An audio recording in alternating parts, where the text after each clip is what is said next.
Good morning everyone.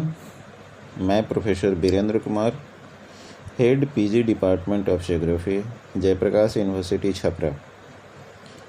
प्रिय छात्रों, आज के इस ऑनलाइन क्लास में आप सबों का स्वागत है।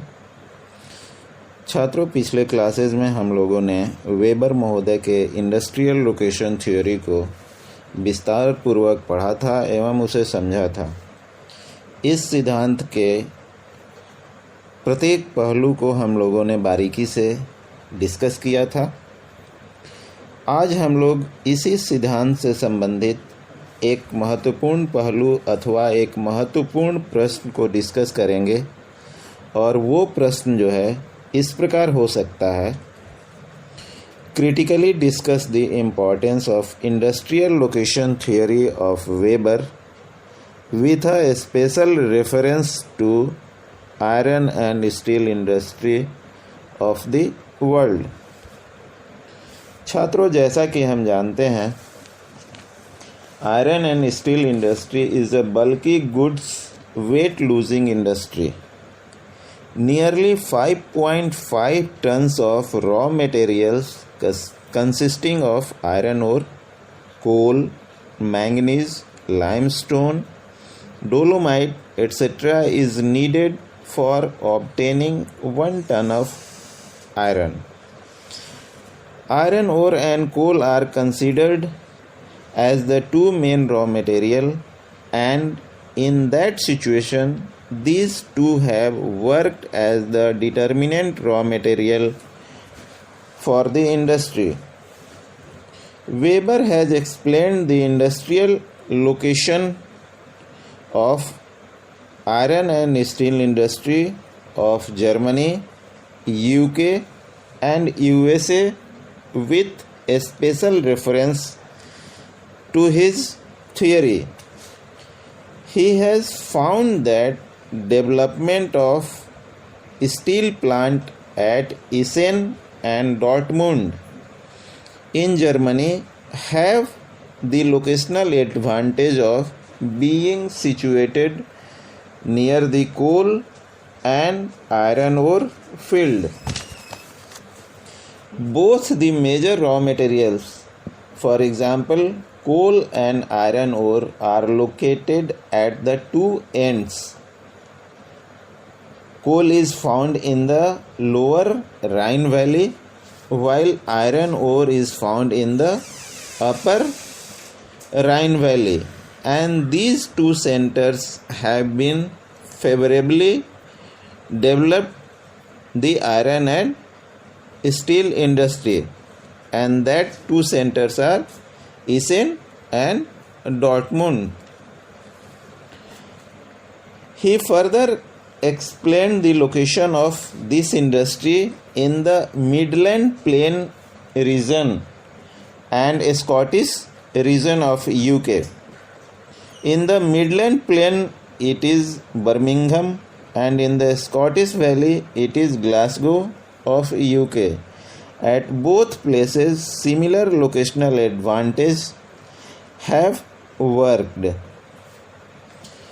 In USA also, a very fine example of this industry is at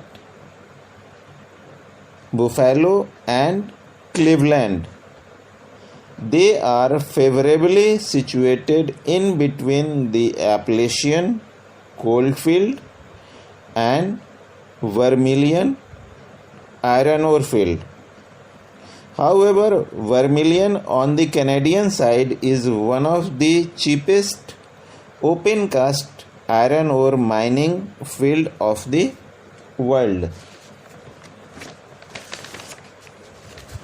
This is how Weber tried to explain the location of iron and steel industry in the world. Presently, the locational trend of iron and steel industry has a drastic change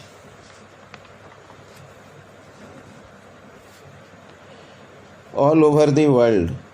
It has developed a trend of coastal or the port site location.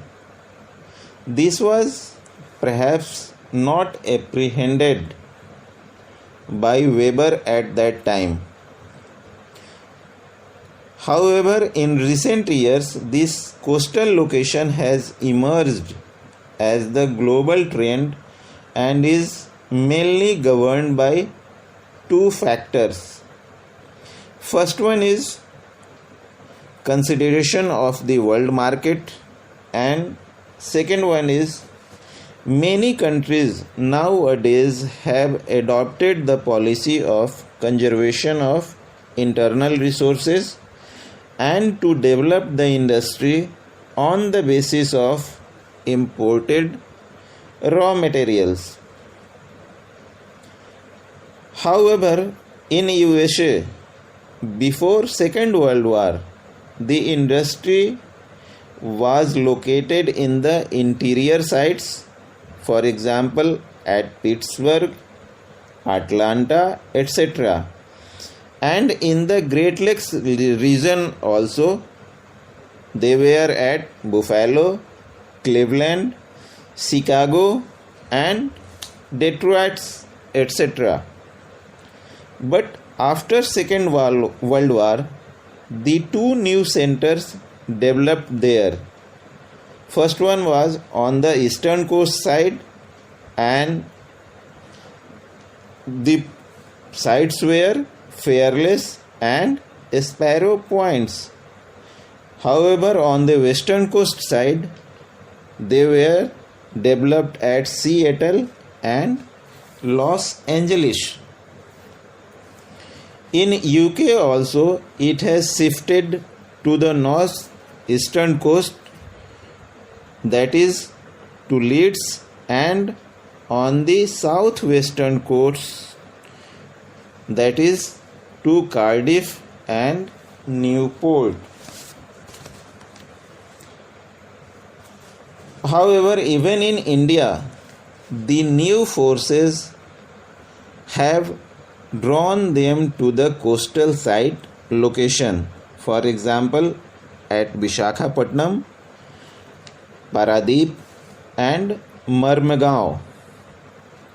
However, Weber's basic consideration, that is, the industry appears at the minimum transportation cost site, and that site is minimum production cost site.